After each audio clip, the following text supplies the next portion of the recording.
네, 야고보서 네 번째 시간입니다.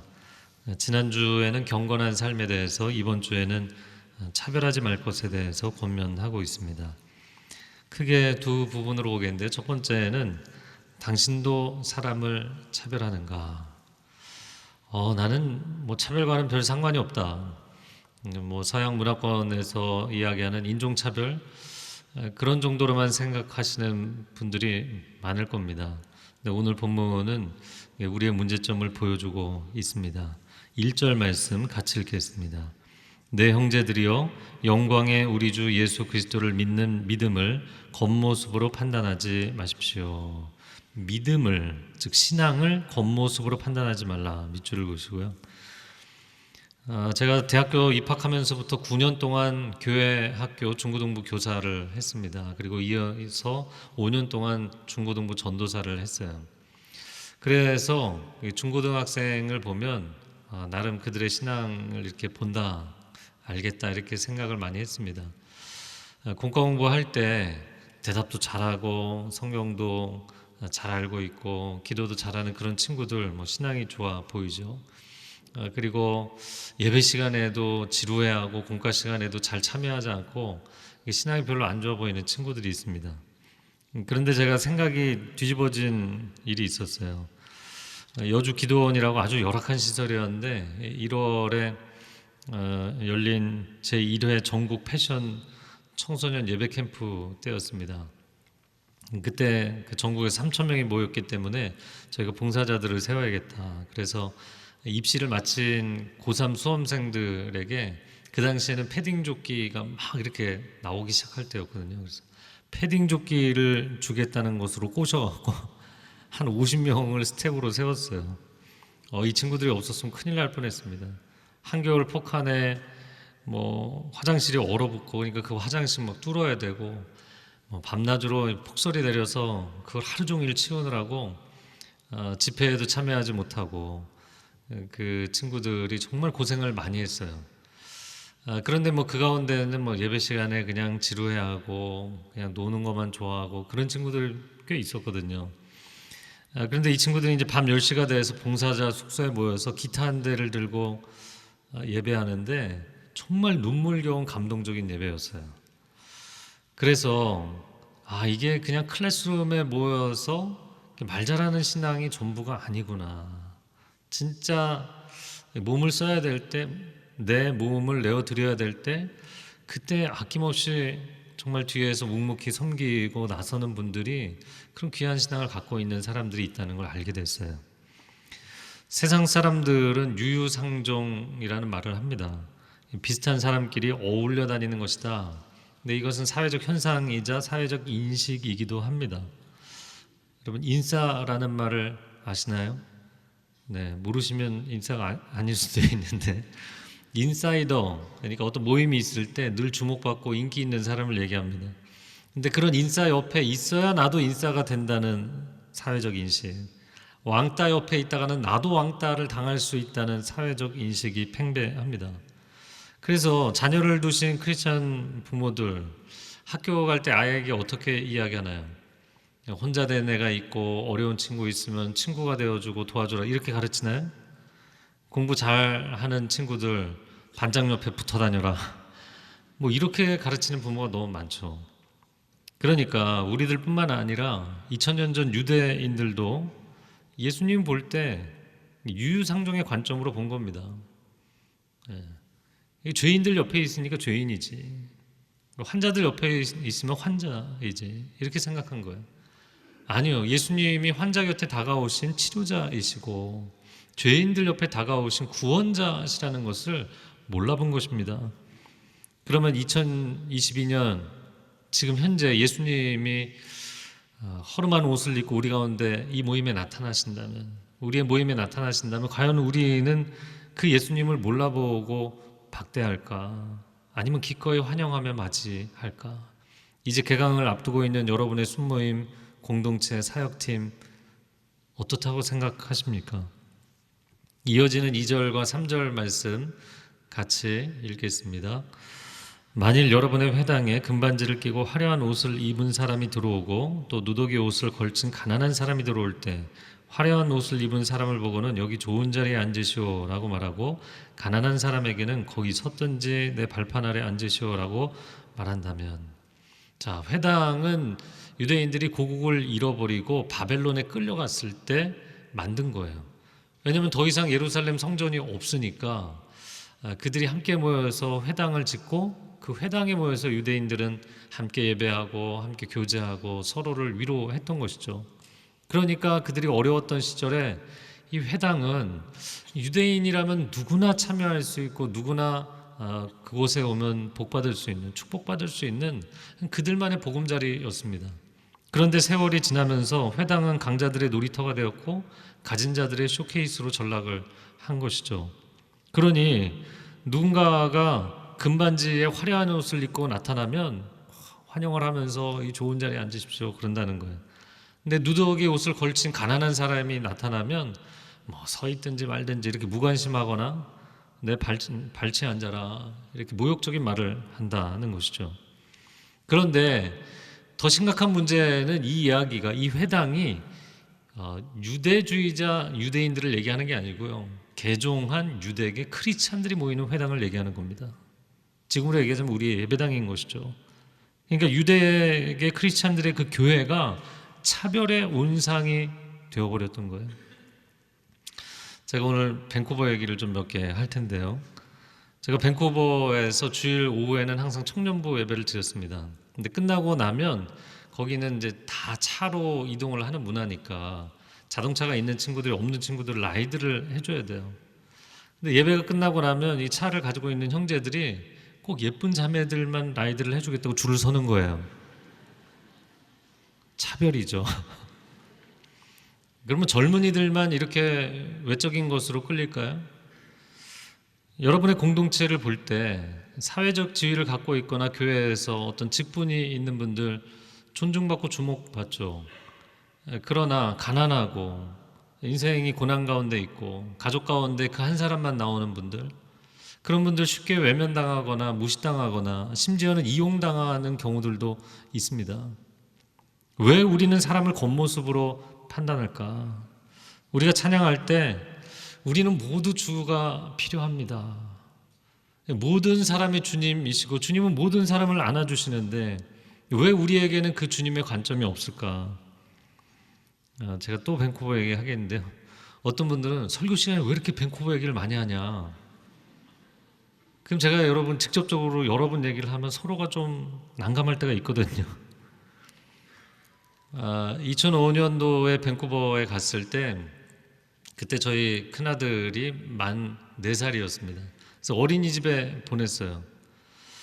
근데 영어를 잘 알지 못하는데 과연 어떻게 지낼까 걱정을 했습니다. 근데 가서 보니까 캐네디언 애들은 영어하고 얘는 한국말 하는데 서로 알아들어요. 너무나 놀랍게 그냥 표정 보고 막 재밌게 놀더라고요. 초등학교 들어가서도 캐네디언 친구들하고 서로 집도 오가면서 친구로 지냈어요. 그러다가 이제 저는 돌아왔지만 그곳에 계신 이민자들 이야기를 들어보니까 근데 중고등학교 올라가면 거의 캐네디언들하고 친구가 되지 않는데 그때부터 인종별, 계층별, 이 사회적인 배경으로 서로가 끼리끼리 나눠지는 거예요. 이게 사회화의 폐단이죠. 어른이 되어간다는 것. 그 사람을 있는 모습 그대로 받아들이는 것이 아니라 그 사람이 갖고 있는 백그라운드, 외적인 조건들, 사회 경제적인 지표를 가지고 그 사람을 판단하는 안 좋은 관점이 생기기 시작하는 거예요. 자, 그래서 한마디 일침을 날립니다. 그게 4절 말씀인데요. 같이 읽습니다. 이는 여러분이 스스로 차별함, 악한 생각을 따라 판단하는 사람이 된 것 아닙니까? 거기 차별이라는 단어를 처음으로 사용했습니다. 거룩하신 주님이 더럽고 추악한 나 같은 죄인을 외면하지 않으시고 차별하지 않으셨기 때문에 구원받은 거잖아요. 그런데 우리가 스스로 나서서 차별을 한다? 그것은 악한 생각으로 사람들을 판단하는 것이다. 이런 일은 기독교 공동체 안에서는 일어날 수 없는 것이다. 우리가 나 같은 죄인 살리신 주님의 은혜가 놀랍습니다. 어메이징 그레이스를 고백하면서 신앙생활을 시작했는데 어느새 교회 공동체도 세상의 조직처럼 이런 수직적인 질서가 생기고 그 안에서 기득권층들이 생기는 거예요. 과연 크리스천들은 어떻게 살아야 하는가? 우리는 세상 사람들과도 완전 분리가 되는 것이 아니라 성별되어야 하는 것입니다. 신자든 비신자든 다른 사람들을 차별하는 것이 아니라 선한 일을 위해서 분별해야 하는 것입니다. 어떤 분들은 세상 사람이나 세상 문화 그러면 무조건 분리하고 차단하려고 하는 분들이 있어요. 그런데 이런 분리주의가 사람을 거룩하게 만들어주는 걸까요? 내가 세상에 그런 것들과 딱 차단되면 나는 의로운 사람이 되는 걸까요? 세상 밖에 거하든지 세상 안에 거하든지 내 안에 내주하시고 내 삶을 거룩하게 이끌어 가시는 예수 그리스도만이 나를 거룩하게 하시는 줄로 믿습니다. 이것은 마치 이 팬데믹 상황과 비슷한 것입니다. 전염병 바이러스가 온 세상에 돌아다니는데 나만 건강하겠다고 무균실 진공관에 들어가면 그게 진짜 건강한 것일까요? 사실은 내 몸 안에 면역력이 생겨서 어떠한 바이러스가 와도 그걸 이겨낼 수 있는 내적인 힘, 내적인 치유력이 있어야 진짜 건강해지는 것이죠. 마찬가지입니다. 세상 사람들과 나를 분리해서 내가 거룩해지고 의로워진다. 교회 안에서도 어울리지 않을 것 같은 사람들과 계층을 나누고 분리해서 내가 괜찮은 사람이 된다. 여러분, 그 사람은 진짜 강자이거나 진짜 부자가 아니고요, 굉장히 허약한, 사실 내면에 누구를 만나든 그 사람을 변화시킬 수 있는 힘을 가진 사람이 진짜 경건의 능력, 진짜 내적인 영적인 힘을 가지고 있는 것이죠.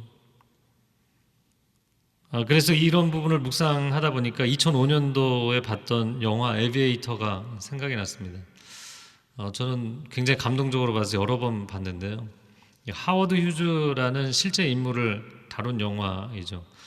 미국에서 영화 제작자로도 유명했고 또 사업가로도, 또 항공기 사업으로도 굉장히 유명했던 억만장자였습니다. 그런데 어린 시절에 우리처럼 이렇게 전염병이, 역병이 돌았던 거예요. 그래서 어린 시절부터 아주 질병에 대한, 전염병에 대한 강박증을 갖게 돼요. 사업에서 승승장구하고 뭐 여러 가지 사건 사고가 많았지만 인생을 많은 업적을 이루며 살았어요. 근데 노년에 사업적으로 정치적으로 압박이 오면서 이 강박증이 심해집니다. 그래서 나중에는 아무도 만나지 않고 호텔 방에 혼자 칩거하면서 사람들을 접촉하지 않은 거예요. 접촉하면 전염이 될까 봐. 옷도 입지 않았어요. 옷과 접촉을 하는 것도 불안했어요. 문고리를 잡는 것도 클리넥스 티슈를 몇 장을 뽑아갖고 잡아야만 잡을 수 있는 그런 강박증에 시달리다가 결국에는 영양실조로 떠나게 됩니다. 여러분, 세상과의 이 극단적인 분리가 우리를 거룩하게 만들어주고 구원해주는 게 아니에요. 오히려 이 어두운 악한 세상 한복판에 찾아오신 예수님, 그런데 예수님은 변질되지 않으셨잖아요. 오히려 그런 세상을 구원하셨잖아요. 그 예수님이 우리를 위해 죽으심으로 우리를 건져주신 거예요. 물론 신앙생활을 하다 보면 이게 초창기에는 한참 세속적으로 살던 사람이 이제 신앙을 갖게 되면 예수님께서 일부러 세상 문화, 세상 사람들하고 거리를 두게 하시는 기간이 있더라고요. 내 안에만 머물러라, 그런 시간이 있어요. 그러나 우리 안에 부어주신 이 놀라운 은혜는 흘러넘치는 은혜이기 때문에 여기 그냥 담아두고만 있을 수가 없거든요. 그래서 다시 세상으로 보내시는 겁니다. 내가 복음을 전해야 될 하나님을 알지 못하는 가족과 친구들, 또 직장 동료들, 너무나 많은 영혼들이 있기 때문이에요. 자, 우리가 크리스찬이 되어서도 여전히 교회 안에서 멋지고 훌륭해 보이는 사람들과만 함께 다니면서 이렇게 묻어가려고 한다? 그러면 복음이 무엇인지를 모르는 행동을 하는 것입니다. 여러분, 그런 것이 나를 괜찮은 사람으로 세워준다고 생각하면 그 세상적인 구원일지는 모르지만 그건 하나님의 구원은 아니에요. 우리는 학력이나 경력, 재력으로 구원받는 것이 아닙니다. 가진 자가 되거나 가진 자의 친구가 되어야만 우리의 삶이 나아지는 것이 아닙니다. 그러므로 세상 사람들과의 분리주의는 유대인의 선민의식 같은 거죠. 우린 이방인들하고 상종하지 않는다. 그러면 자기들이 우월해진다고 생각하는 영적 교만이에요. 교회 공동체 안에서의 분리주의는 십자가의 복음이 무엇인지를 모르는 거예요. 세상적인 요소들이 나를 구원해 줄 것처럼 생각하는 가짜 복음을 붙잡고 있는 거예요. 성도 여러분, 구원의 은혜와 신앙생활의 축복을 나를 만나는 모든 사람, 내 곁에 있는 모든 사람들에게 흘려보낼 수 있는 축복의 통로로 살아가시기를 바랍니다. 은혜의 전달자로 살아가시기를 바랍니다. 세상 사람에게는 다가가서 복음을 전해주시고 또 공동체 안에 연약한 성도들에게는 다가가서 내가 받은 은혜를 나눠주시는 거예요. 자, 5절 말씀 한번 같이 읽어볼까요? 내 사랑하는 형제들이여 들으십시오. 하나님께서는 세상에서 가난한 사람들을 택해 믿음에 부유한 사람이 되게 하시고 하나님을 사랑하는 사람들에게 약속하신 그 나라의 상속자가 되게 하지 않으셨습니까? 자, 차별은 복음적인 게 아니다. 복음이 뭐냐를 5절에 얘기한 거예요. 가난한 사람을 택해 믿음에 부유한 사람이 되게 하시고, 밑줄 그으시겠어요? 그리고 그 나라의 상속자가 되게 하셨다. 마태복음 5장 3절에 팔복이죠. 심령이 가난한 자는 복이 있나니 천국이 저희의 것이다. 그러니까 이 심정적으로 영혼이 가난한 사람, 또 경제적으로 가난한 사람, 내 인생이 궁핍함을 알고 주님을 의지하면 그 사람에게 하나님의 나라가 유업으로, 기업으로 주어진다는 거죠. 그래서 사랑하는 성도 여러분, 영적인 부자가 되시기를 바랍니다. 내가 크리스찬이 되어서 나는 부유하다 이렇게 느끼시고 나는 넉넉하다 이렇게 안정감을 느끼시게 되는 이유가 뭔가요? 크고 유명한 교회를 다니고 있기 때문인가요? 내가 직분을 얻었고 이제는 이 공동체 안에서 지도적 위치에 있기 때문인가요? 여기서 친한 사람들, 또 나를 지지해 주는 사람들, 내가 무슨 잘못을 해도 내 편에 서줄 사람들이 많아졌기 때문인가요? 아니면 우리가 크리스찬이 되어서 정말 마음이 부유해진 것이 예배를 드리면 드릴수록 주님이 얼마나 좋으신지, 그리고 말씀을 읽을수록 하나님의 지혜와 지식의 부요함을 맛보는 것이 얼마나 행복한지, 내가 처음 죄를 통해 자복하고 하나님의 자녀가 됐을 때도 참 주님이 좋았지만 매일 매순간 주님과 동행하며 살아갈 때 내게 베풀어 주시는 그 사랑과 그 구원의 능력, 정말 놀라운 것이구나. 그래서 내 안에 채워지는 이 영적인 부요함인가. 그래서 여러분, 크리스찬의 모든 영적인 자산은 세상의 자산처럼 땅에서 얻는 것이 아닙니다.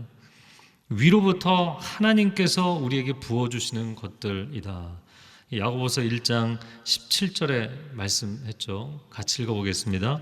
온갖 좋은 선물과 온전한 은사는 위로부터 오며 빛들의 아버지께로부터 내려옵니다. 자, 이게 진짜 복음이라는 거예요. 그런데 그렇게 살지 않았다. 6절과 7절 읽겠습니다. 그러나 여러분은 가난한 사람을 멸시했습니다. 부자들은 여러분을 학대하며 여러분을 법정으로 끌고 가지 않습니까? 그들은 여러분이 받은 아름다운 이름을 모독하지 않습니까? 당시 시대상을 고증해 보니까 유대 사회 안에서 이제 바리새파와 사두개파는 좀 다른데요. 사두개파는 귀족 계층, 경제적으로 부유한 계층들이었습니다. 그런데 이 사두개파 사람들이 대부분 하층민이었던 유대계 크리스찬들을 상당히 정치 경제적으로 압박하고 박해하고 괴롭혔던 것으로 나옵니다. 그런데 사회에서 그렇게 당하고서도 크리스찬들이 예배당에 모여서 잘 나가는 사람들에게 잘 보이고 싶어하는 그런 안타까운 모습을 보였다는 거예요. 그래서 두 번째 부분으로 넘어가게 됩니다. 이웃을 자신처럼 사랑하는가. 8절 말씀 같이 읽어보겠습니다. 여러분이 성경대로 내 이웃을 내 몸같이 사랑하라는 최상의 법을 지킨다면 잘하는 것입니다. 내 이웃을 내 몸같이 사랑하라. 밑줄 그으시겠어요? 한 율법학자가 예수님께 질문했죠. 성경에서 많은 계명이 있는데 가장 큰 계명이 무엇입니까? 그때 예수님이 두 가지로 대답하셨어요. 마태복음 22장 같이 읽어보겠습니다. 예수께서 이르시되 내 마음을 다하고 목숨을 다하고 뜻을 다하여 주 너의 하나님을 사랑하라 하셨으니 이것이 크고 첫째 되는 계명이요 둘째도 그와 같으니 내 이웃을 내 자신같이 사랑하라 하셨으니 이 두 계명이 온 율법과 선지자의 강령이니라. 하나님 사랑, 이웃 사랑. 근데 이웃을 사랑하되 내가 나 자신을 사랑하는 것처럼 사랑한다면 차별은 존재할 수가 없는 거예요. 왜냐하면 나와 남을 똑같이 사랑하니까 차별이 없는 거잖아요. 그래서 하나님의 사랑을 묵상해 보니까 사랑은 차별이 없는 거예요. 하나님께서 왜 이렇게 망가진 죄인을 사랑하실까? 하나님의 자녀, 하나님의 형상이기 때문이잖아요. 그래서 아들까지 내어주신 것이죠. 그러므로 우리가 그 사람의 외모, 행동, 양상, 아니면 그 사람의 배경, 성별, 나이, 인종, 학력 아무것도 상관하지 않고 그 사람을 사랑하고 존중해야 되는 것은 성경적으로 딱 두 가지 이유입니다. 첫 번째는 그가 하나님의 형상이기 때문이에요. 망가졌어도 그는 하나님의 형상입니다. 두 번째, 그를 위해 예수님이 십자가를 지셨기 때문이에요. 그래서 갈라디아서 3장 28절에 놀라운 선언을 합니다. 너희는 유대인이나 헬라인이나 종이나 자유인이나 남자나 여자나 다 그리스도 예수 안에서 하나이니라. 할렐루야. 이게 사회적인 계층과 차별이 심했던 로마 사회 안에서, 유대 사회 안에서 이거는 엄청나게 혁신적인 메시지였어요. 그래서 복음에 대해서 로마서 3장 22절에 또한 이렇게 말씀합니다. 같이 읽습니다. 예수 그리스도를 믿음으로 말미암아 모든 믿는 자에게 미치는 하나님의 의인이 차별이 없느니라. 모든 사람에게 예수 그리스도를 믿고 의지하기만 하면 하나님의 의의를 베풀어 주시는 이 복음 자체가 차별이 없다는 거예요. 그러므로 우리가 참된 신앙인이라면 유대인, 이방인, 인종 간, 외적인 조건으로 차별한다는 건 불가능합니다. 부자와 빈자, 어떤 직분을 가지고 있는 고관과 일반 평민 사이에 차별을 한다는 건 존재할 수 없는 거예요. 왜냐하면 예수님이 모두가 하나라고 다 품어주시는데 내가 거기에 끼어들어서 줄 세우게 할 수 없잖아요. 사랑은 결코 차별하지 않습니다. 저를 한번 따라해보세요. 사랑은 결코 차별하지 않습니다. 그래서 오늘 설교의 제목은 차별하지 마십시오이지만 결론은 사랑하며 사십시오. 사랑하며 살면 자연스럽게 차별을 안 하게 돼 있어요. 그러나 우리 인간은 모두가 다 주관적이고 편협된 관점이 있기 때문에 이게 자꾸 차별적으로 기울거든요. 그걸 안 하려고 하는 것이 아니라 정말 예수님이 사랑하신 것처럼 나도 사랑하며 살겠다. 사랑하면 차별은 없어지게 돼 있어요. 왜냐하면 사랑은 등가의 법칙이기 때문입니다. 결혼식장에 가보면 가끔 그런 얘기 하잖아요. 신랑이 너무 아깝다. 신부가 너무 아깝다. 근데 그걸 결혼식장에서만 그러고 있는 게 아니라 결혼을 했는데도 자녀를 보면서 내 아들이 아깝다. 내 딸이 아깝다. 그게 얼마나 안 좋은 것인지 아시죠? 사실 어떤 사람이든 그 사람의 학력, 지금까지 인생에 살아온 이력 어떠하든 상관이 없어요. 사랑해서 그 자리에 서는 순간 두 사람은 같은 밸류, 등가가 되는 것입니다. 아니 오히려 더 나아가서 그 사람이 나보다 더 소중한 존재가 되는 거예요. 그래서 주님의 십자가는 놀라운 사랑의 등가의 법칙을 보여주는 것이죠. 어떻게 온 우주 만물의 창조주요 구원자이고 완성자이신 그분이 나 같은 망가진 죄인과 등가가 될 수 있는가? 그분의 생명을 내주시고 내 생명을 건지셨잖아요. 1대1로 맞교환하신 거잖아요. 어찌 보면 이건 심각한 주님의 계산착오였죠. 그러나 사랑의 관점에서 보면 이것이야말로 순도 100%의 가짜가 아닌 진짜 real love, 진짜 사랑인 것이죠. 그럼에도 불구하고 인간은 가짜 사랑에 굉장히 쉽게 빠집니다. 두 가지인데요. 첫 번째는 자기 연민에 빠져 있는 사람들. 이런 사람들은 열등감과 자격지심 때문에 자기의 self-love, 자기를 사랑하는 자기애가 굉장히 강하지만 사실은 건강하게 자기를 사랑하는 게 결코 아니죠. 자기 연민에 그냥 빠져 있는 거죠. 두 번째는 교만에 빠져 있는 사람. 우월감과 자존심 때문에 자기애가 강한 또 다른 한 타입의 사람들이지만 다른 사람을 사랑할 줄 모르는, 이 사람들도 자기 안에 갇혀 있는 사람들이에요. 둘 다 왜곡된 사랑입니다. 그러나 내가 하나님께 사랑을 받았기 때문에, 여러분 사랑도 받아본 사람이 하는 거잖아요. 내가 하나님을 사랑하고 이웃을 사랑할 줄 아는 사람, 이 건강한 자존감으로 사랑받고 사랑할 줄 아는 사람이죠. 자기 애가 우리를 구원해 주지 못해요. 이 심리적인 자기 방어 기제, 자기 보호 본능이 여러분을 구원해 주는 게 아니에요. 근데 우리가 구원받고도 여전히 이거를 떨치지 못한다는 거죠. 오직 넘치는 주의 사랑만이 우리를 구원하시는 줄로 믿습니다. 자, 9절부터는 이제 부연 설명인데 9절부터 11절 읽어볼까요? 그러나 만일 여러분이 겉모습으로 사람을 판단한다면 죄를 짓는 것이며 율법이 여러분을 범죄자로 판정할 것입니다. 누구든지 율법 전체를 지키다가 어느 하나를 범하면 율법 전체를 범하는 셈이 되기 때문입니다.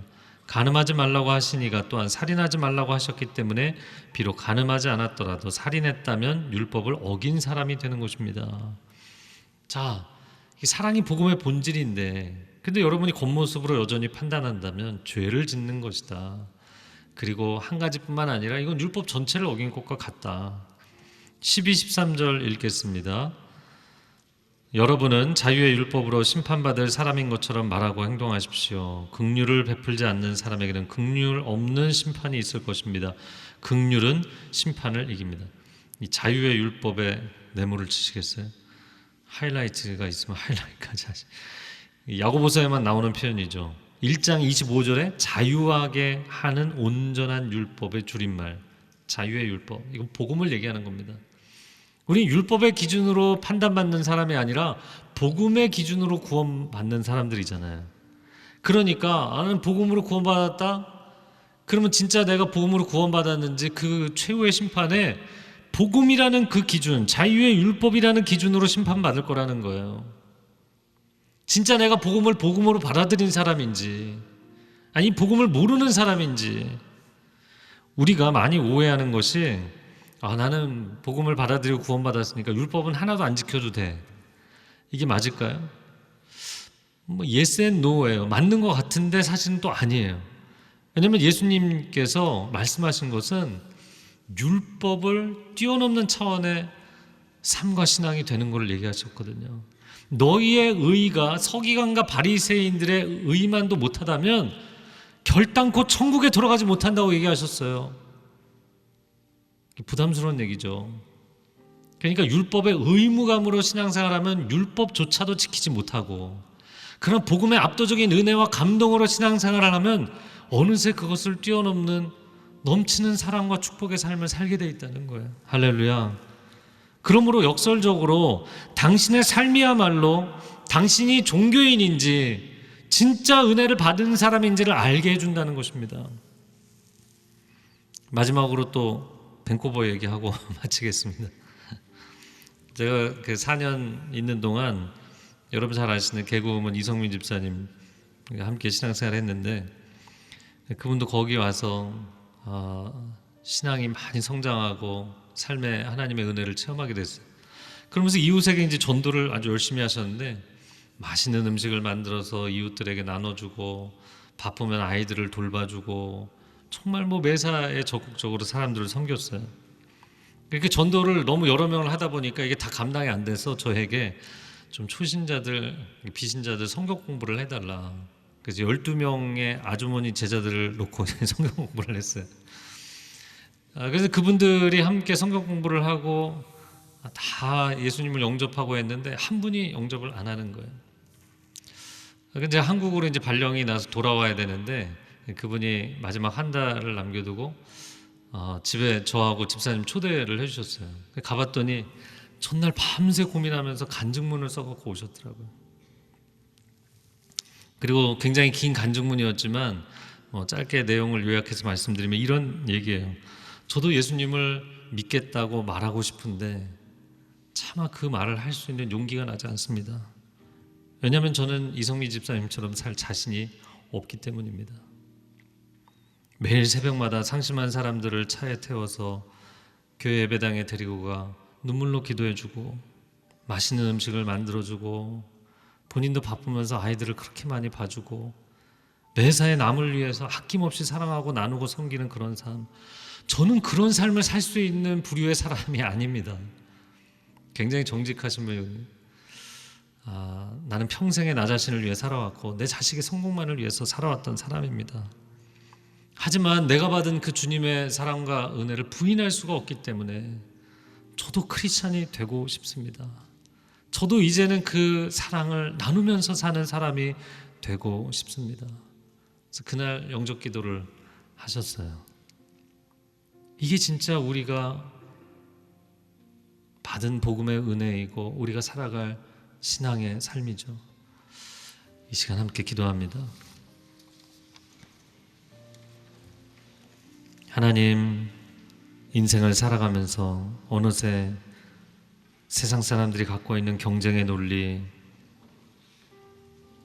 그 논리에 치여서 치열하게 살며 하나님 앞에 엎드려 기도할 때도 나 자신의 복만을 구하는, 나 자신 안에 갇혀있는 삶,